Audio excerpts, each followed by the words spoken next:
bagian selanjutnya adalah DISC. Setelah ini kita nanti sedikit ngobrol boleh. Jadi saya kemarin disampaikan oleh tim ya, tolong kasih salah satu cara ya untuk kita memahami dengan lebih mudah diri kita itu bagaimana. Termasuk nanti juga kalau kita bisa memahami diri kita, insya Allah juga kita bisa memahami tim orang-orang yang ada di dalam tim kita. Salah satu cara yang sekarang sedang naik daun dan banyak dilakukan dan banyak dipahami orang adalah DISC. DISC ini mengelompokkan orang atau memahami kemampuan orang gitulah ya, menjadi 4 bentuk karakter atau 4 bentuk kondisi lah. Yang pertama adalah dominant influence, consciousness, dan steadiness. Ini saya lanjutkan dulu. Tapi pada dasarnya di dalam 20 menit terakhir ini kita akan belajar tentang ini. Nah, selain DISC ada banyak cara mengelompokkan orang. Ya, tapi perlu dipahami, mengelompokkan orang ini pada dasarnya alat bantu untuk kita lebih memahami, lebih memudahkan untuk memahami. Jadi banyak yang lain, contohnya ya kalau di istri saya kebetulan jurusannya psikologi, saya juga kadang membantu, jadi banyak banget gitu ya. Termasuk juga tes IQ itu juga sebetulnya untuk katakanlah mengelompokkan orang gitu ya. Jadi orang dites kondisinya gimana sih, dia di posisi apa gitu, itu juga mengelompokkan orang.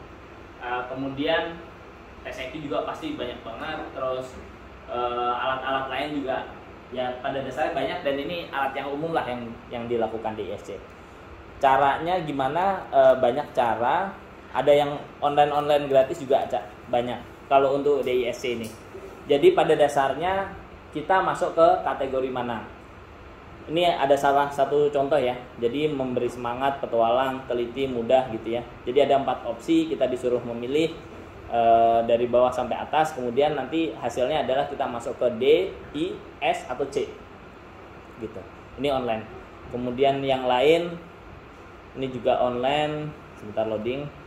Ini bentuknya adalah sama, 4 pertanyaan. Nanti kalau ini cenderung benar atau tidak terhadap pernyataan itu, hasilnya sama. Nanti kita cenderung ke D, I, S atau C. Nah, kalau tesnya sangat sederhana, kita cenderung ke salah satu. Kalau tesnya lebih kompleks, nanti D ada nilainya, I ada nilainya, S ada nilainya, C ada nilainya gitu. Nah, ini banyak dan pertanyaannya beda-beda. Kalau di Indonesia ini sudah cukup berkembang sehingga kita bisa banyak cari contoh dan cari tesnya. Mungkin sedikit-sedikit beda tapi pada dasarnya sama. Oke, jadi tujuannya apa sih belajar tentang personality?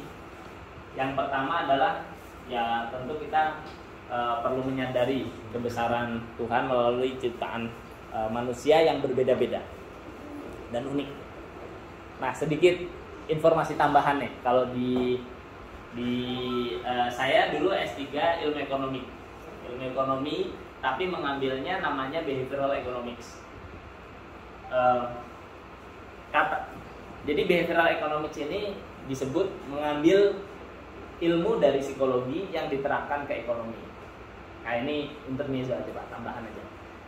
Apa sih bedanya kalau kami di ekonomi dan teman-teman di psikologi belajar tentang orang gitu ya. Kalau di psikologi, kalaupun nanti Bapak perlu ketemu psikolog dan sejenisnya, mereka selalu berpikir bahwa manusia itu unik. Unik itu artinya berbeda-beda. Jadi masing-masing individu itu punya kasus yang berbeda, punya latar belakang yang berbeda gitu ya. Kalau di ilmu ekonomi, kita melihat kesamaan dari antar individu. Ya, jadi pada dasarnya memang manusia itu masing-masing berbeda, pengalamannya beda dan seterusnya, tapi ada kesamaan. Selanjutnya adalah menyadari, pahami diri sendiri untuk optimalisasi diri, sadari dan pahami orang lain, termasuk dengan keluarga, kantor gitu ya, masyarakat. Ini latar belakang kepribadian, keturunan, masa kandungan, situasi keluarga, pendidikan, lingkungan, pengalaman. Ini yang tadi DISC. Kalau ini dikumpulkan tetap dominance, influence. Influence itu apa? Cenderung untuk mempengaruhi. Compliance, steadiness. Kalau ini lebih ke challenging, ini friendly, ini aktif, ini pasif. Contoh descriptive word. Ini bagaimana cara kita mendeskripsikan D yang tinggi dan D yang rendah lah gitu ya. Jadi sebagai penggerak memaksakan kehendak, bicaranya itu langsung. Self starter itu bisa memulai secara sendiri gitu. Tegas, inisiatif, termasuk yang rendah itu tidak tegas, lembut, tidak meyakinkan, tidak yakin, kemudian tidak menuntut dan hati-hati, waspada.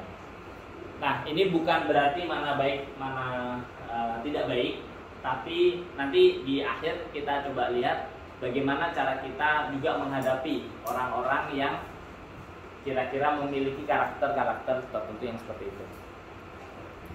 Ini tipe dominance, biasanya aktif, serba cepat, fokus pada tugas, suka tantangan, lugas, orientasi hasil, inisiatif, gitu ya, cepat ambil keputusan, kebutuhan tinggi akan kekuasaan atau otoritas, dan tidak menyukai hal-hal yang didasarkan emosi. Gimana cara kita komunikasi dengan orang-orang yang seperti ini? Langsung pada pokok permasalahan, singkat dan jelas gitu ya. Kemudian kalau itu bawahan kita, kasih dia tantangan. Semangat kita perlu sampaikan juga dengan semangat, nggak ragu-ragu, katakanlah target, fokus pada hasil dan seterusnya. Ini mungkin bapak tentu tidak bisa menghafal secara langsung dan tidak perlu dihafal, tapi setidaknya bapak paham apa sih yang disebut dengan DISC, kenapa dilakukan pengetesan seperti itu. Mungkin kita tidak bisa mengetes secara langsung, misalnya dia disuruh tes, anak buah kita disuruh tes, tapi kan kita lihat nih yang D itu seperti apa, I seperti apa, S seperti apa, C seperti apa. Orang ini kira-kira termasuk yang mana dan gimana cara kita ngadepinnya. Kadang kita susah banget ngadepin orang bukan karena apa-apa ya, karena belum pas aja gitu. Nah ini cara yang bisa kita lakukan. Kalau I itu berpengaruh, persuasif, bersahabat, gitu ya, pandai bicara, mudah bergaul, pandangannya positif, emosional. Kalau I-nya cenderung rendah, nanti dia cenderung menggali, pendiam, curiga, menyendiri, serius. Ini yang terkait dengan I. Ini tipe-tipenya, energik, impulsif.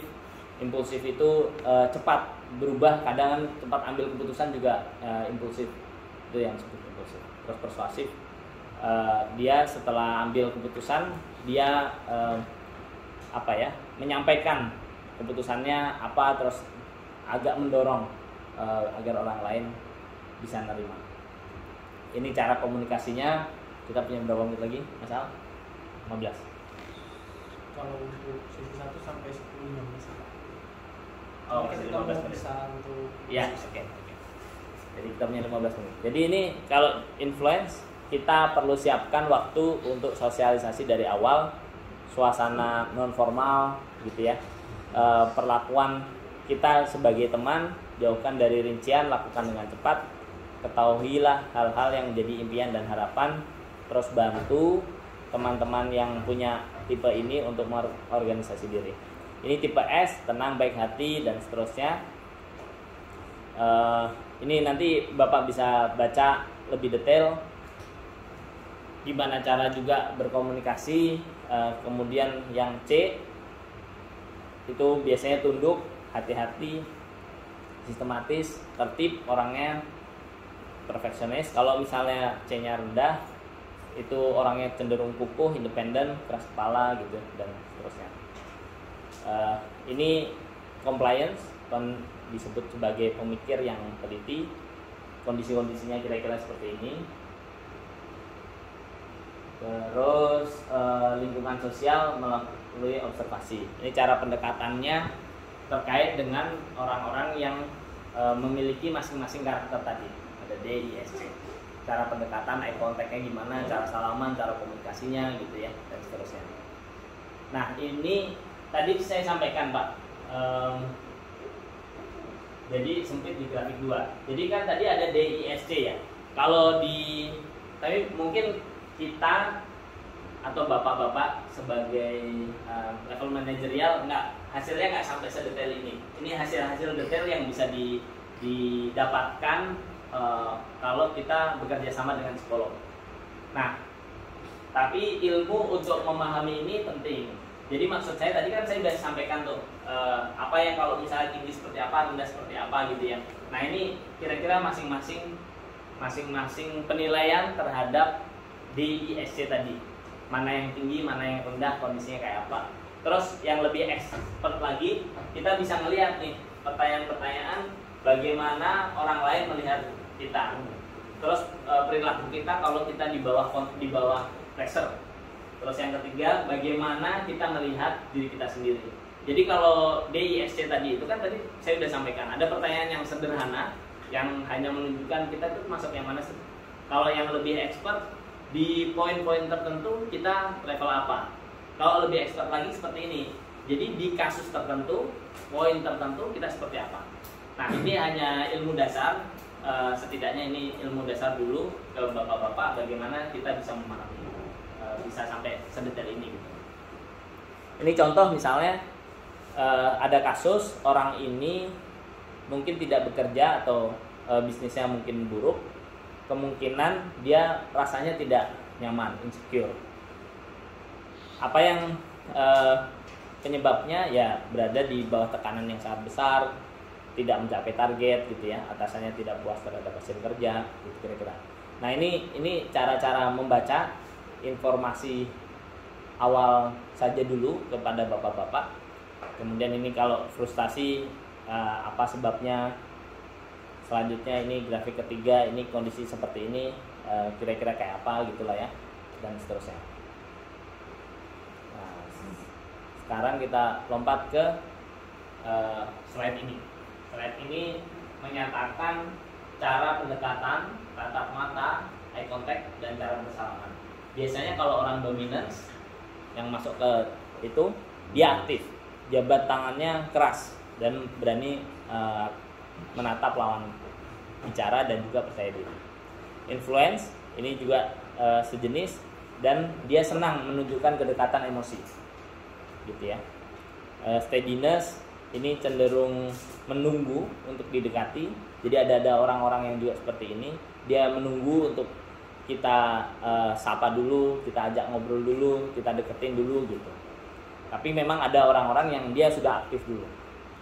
Ya, kalau compliance ini yang cenderung biasanya dia hati-hati, waspada di pertemuan pertama gitu ya. Jabat tangannya cenderung lemah dan menghindari tatapan mata. Pengalaman bapak-bapak pasti sudah cukup lama, jadi bapak bisa ngerti bahwa masing-masing orang ini punya karakter-karakter yang kurang lebih seperti itu. Yang di sana juga terkait dengan tipe-tipe ini, dominance, influence, steady, compliance. Terus kalau misalnya melihat dari cara dia memperlakukan tempat kerjanya, itu juga ada. Kalau dominance biasanya agak berantakan gitu ya, tapi dia bisa tuh cari file-file yang diperlukan. Steady seperti apa, influence seperti apa, compliance seperti apa. Jadi tujuannya untuk mengelompokkan berdasarkan DISC ini ya gimana cara kita juga bisa memotivasi mereka. Kalau misalnya dominance itu dia suka terhadap tantangan baru, targetnya jelas, menyangkutnya terkait dengan hasil gitu. Kalau influence ya dia suka lah dipuji-puji gitu ya di depan umum. Steady itu ditanyakan pendapatnya gimana, dicoba keterlibatannya. Compliance ya diakui kapabilitasnya, kemampuannya gitu ya, dengan tantangan yang menyangkut dengan data. Ini udah mau selesai. Ya ini biasa kita lakukan. Apa sih yang menarik gitu, yang membuat teman kita tertarik, membuat tim kita tertarik. Terus apa yang bisa kita lakukan dari terkait dengan perbaikan yang bisa kita lakukan. Ini juga terkait dengan bagaimana cara tuntutan terhadap diri sendiri dan tuntutan terhadap orang lain. Cara bacanya adalah ini tipenya DISC. Tuntutan dia terhadap diri sendirinya bagaimana? Kalau rendah ya berarti tipe dominans ini biasanya memang dia cenderung nuntutlah ke orang lain. Kalau S dan C dia cenderung nuntut ke dirinya. Oh saya harus begini, saya harus begitu. Kalau yang itu, yang tipenya begitu, cenderung ke orang lain ininya. Ini hal-hal yang diharapkan, terus aspek yang bisa ditingkatkan, dan tipe leadership. Kalau misalnya dominance itu memegang posisi, apa yang akan dia lakukan? Ya cenderung otokratik, demokratik, birokratik, pasti.